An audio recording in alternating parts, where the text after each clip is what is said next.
YouTube, Science Squatch here. I thought I would show off this ride I bought from Costco. This is an iGO Extreme 3.1 electric fat tire bike. Without a moment to lose, let's jump straight into things.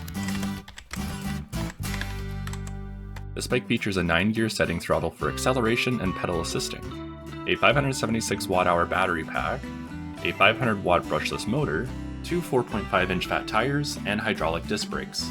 With a setup time of around an hour, about how long it takes me to make dinner, it really is the full meal deal.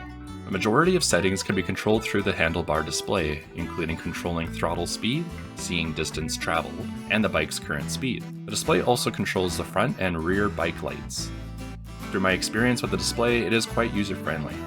And in addition to the throttle gears, there are also manual gears for pedaling. Put it simply, increase the manual gears as you increase the throttle gears to optimize your pedal assist. With both gears in sync, you really can get distance on this bike. And speaking of which, let's get into the battery. The 576 watt-hour battery pack that accompanies this e-bike lasts around 60 kilometers on one charge. And this really depends on the elevation climbed and occupancy weight. When I went up a nearby mountain, the e-bike battery did seem to drain a lot, and at around 20 kilometers in, the battery crossed the halfway mark. Of course, this was with lots of pedal assist and frequent throttle used to climb the elevation. The manufacturer for the bike stated that the lithium battery does seem to expire around 3 to 5 years in, if it is well maintained. So keep this in mind since there might be needed battery replacements down the road, pun intended. The 500 watt brushless motor did impress me. On a flat surface, the bike accelerated very quickly.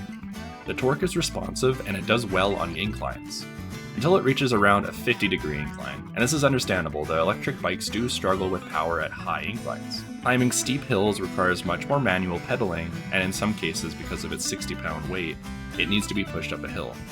Though this is only for really steep hills, and I did not need to push it much for my use around the mountain.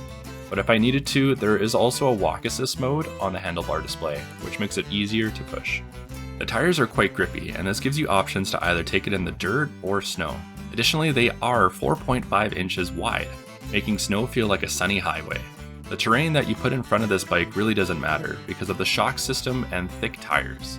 Overall, this bike impressed me, and dare I say it will be my Squatchmobile for science videos.